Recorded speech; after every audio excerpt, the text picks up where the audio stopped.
Olá, graça e paz. Louvado seja Deus. Tudo bem com você? Tudo bem com sua família? Espero que tudo esteja bem. Esdras capítulo 2. A lista dos que voltaram da Babilônia. Isso contempla também Neemias capítulo 7. São estes os filhos das províncias que subiram do cativeiro, dentre os exilados que Nabucodonosor, rei da Babilônia, tinha levado para lá, e voltaram para Jerusalém e para Judá, cada um para a sua cidade, os quais vieram com Zorobabel, Jesua, Neemias, Seraías, Relaías, Mordecai, Bilsan, Mispá, Bigvai, Reum e Baana. Eis o número dos homens do povo de Israel, os filhos de Paros, 2172. Os filhos de Cefatia, 372. Os filhos de Arã, 775. Os filhos de Paate Moabe, dos filhos de Jesua Joabe, 2812. Os filhos de Elão, 1254. Os filhos de Zatur, 945. Os filhos de Zacai, 770. Os filhos de Bani, 642. Os filhos de Bebai, 623. Os filhos de Azigade, 1222. E assim ele vai falando. Quando chega no versículo 36, ele vai falar a lista dos sacerdotes, amém? Aí vai dizer os filhos de Gedaías, da casa de Jesua, 973. Os filhos de Ilmer, 1052. Os filhos de Passur, 1247. Os filhos de Arim, 1017. Aí vai falar da lista dos levitas. No 43 vai falar da lista dos servidores do templo. 55, os filhos dos servos de Salomão. 59 vai falar de outros, amém? Que não puderam provar que suas famílias e a sua linhagem eram de Israel. E nós vemos aqui no versículo 64, quando ele diz assim: toda esta congregação junta foi de 42.360, afora os seus servos e as suas servas, que foram 7.337, e tinham 200 cantores e cantoras. Os seus cavalos, 736, os seus mulos, 245, os seus camelos, 435, os seus jumentos, 6.720. Olha só, que multidão veio com Esdras.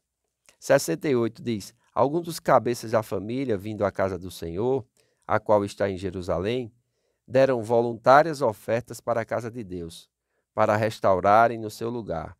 Segundo os seus recursos, deram para o tesouro da obra, em ouro, 71.000 daricos, e em prata 5.000 arretéis e 100 vestes sacerdotais. Os sacerdotes, os levitas e algum do povo, tanto os cantores como os porteiros e os servidores do templo, habitaram nas suas cidades, como também todo Israel. Então, aproximadamente 50.000 vão retornar do cativeiro na Babilônia. Os estudiosos, eles falam que aproximadamente 2.500.000 judeus estavam na Babilônia nesse período. Lá eles eram escravos, mas eram uns escravos que negociavam, tinham conquistado um lugar na sociedade, tinham uma vida já estabelecida. Então, sair da Babilônia, onde você está estabelecido, fazer uma viagem de aproximadamente 1.000 quilômetros, amém? Para um lugar que está abandonado, que os muros estão derribados, que está em ruínas. Além disso, outros povos já estão assentados lá. Realmente é algo que somente pelo Espírito de Deus, amém, vai fazer com que essas pessoas sejam movidas. Por quê? Porque o Espírito de Deus, ele fala ao espírito do homem. E quando o homem está sensível ao Espírito de Deus, ele vai fazer coisas que os outros vão olhar e vão ver como absurdo, né? O próprio Abrão saiu da sua casa, da sua parentela e foi para um lugar que ele não sabia nem para onde ia. Me diga se isso não é loucura. Então esses aqui, eles deixaram tudo para trás e foram recomeçar a sua vida de volta a Jerusalém, cumprindo o propósito de Deus. Amém? Quando o persa Ciro conquistou a Babilônia em 539 a.C., o caminho estava aberto para o Judá cativo começar o retorno para a sua pátria. Duas expedições mais importantes fizeram o caminho de volta. Uma em 537 a.C. e outra em 458 a.C. Então, quando as pessoas elas obedecem a Deus, os nomes delas vão ficar registrados no livro da vida. Então, seja alguém que é obediente a Deus, seja alguém que vai fazer aquilo que é loucura para as pessoas com quem você convive, debaixo de uma direção de Deus. Não que é loucura porque você está fazendo sua vontade, dizendo que Deus falou, que Ele não falou. Não, mas porque você percebe no seu interior uma direção de Deus. E a direção de Deus sempre vai nos conduzir à vida e à paz. Amém? Então é muito importante nós entendermos isso. Então, nós vemos aqui uma lista enorme, porque Esdras, ele era habilidoso na escrita. Então ele vai fazer a lista desses povos, e esses homens e os seus filhos e os seus servos, os sacerdotes, os levitas, os servos da casa do Senhor, eles vão, vamos dizer assim, ter o seu nome registrado. Essa mesma lista aparece em Neemias 7 com algumas variações. E a diferença de números entre Esdras e Neemias provavelmente seria resultante de erro de copistas. E não quer dizer porque há essa diferença, uma lista está certa e a outra está errada. Não. É importante nós entendermos que os nomes foram registrados aqui porque esses homens foram obedientes a Deus. Ou, muitas vezes, quando são registrados na Bíblia, é porque também são desobedientes e receberam o seu juízo. E por que essas coisas estão escritas? Paulo diz que estas coisas foram escritas para servir de exemplo para nós. Amém? Quando lemos a palavra de Deus, aprendemos a não fazer nem a cobiçar as coisas erradas que eles cobiçaram e a fazermos o que é certo e servir a Deus as coisas certas que eles fizeram. Amém? No versículo 63, nós lemos aqui: o governador lhes disse que não comessem das coisas sagradas até que se levantasse um sacerdote com Uri e Tumim. Vocês sabem, né? Uri e Tumim eram aquelas pedras que ficavam no peitoral do sacerdote. Então eles eram instrumentos sagrados para tirar sorte, usados para se conhecer a vontade de Deus. Então tinha todo um propósito, tinha todo um projeto. E o governador ele era muito submisso. Amém?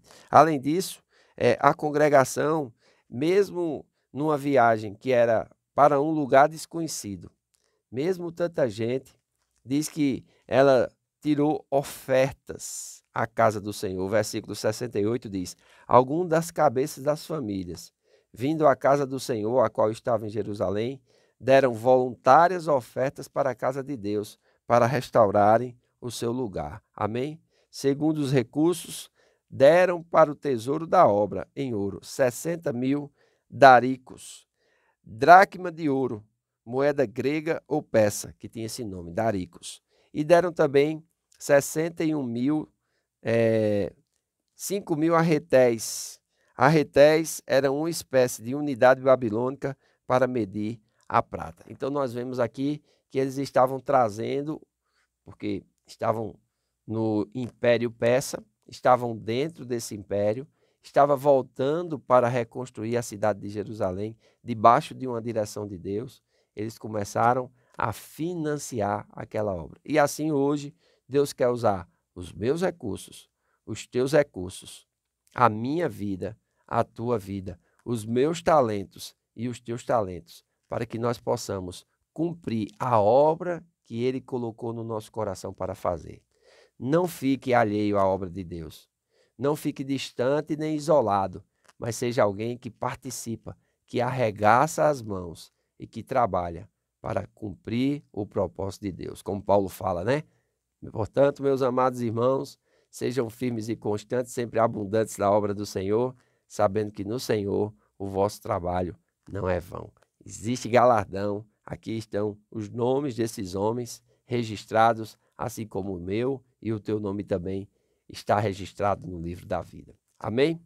Se você não é inscrito no canal, se inscreva, acione o sininho das notificações, curta, comente, compartilhe. Fazendo assim, você nos ajuda a levar a palavra de Deus e o evangelho a mais pessoas. Faço votos por tua prosperidade e saúde, assim como tua alma prospera. Que Deus te abençoe e até amanhã.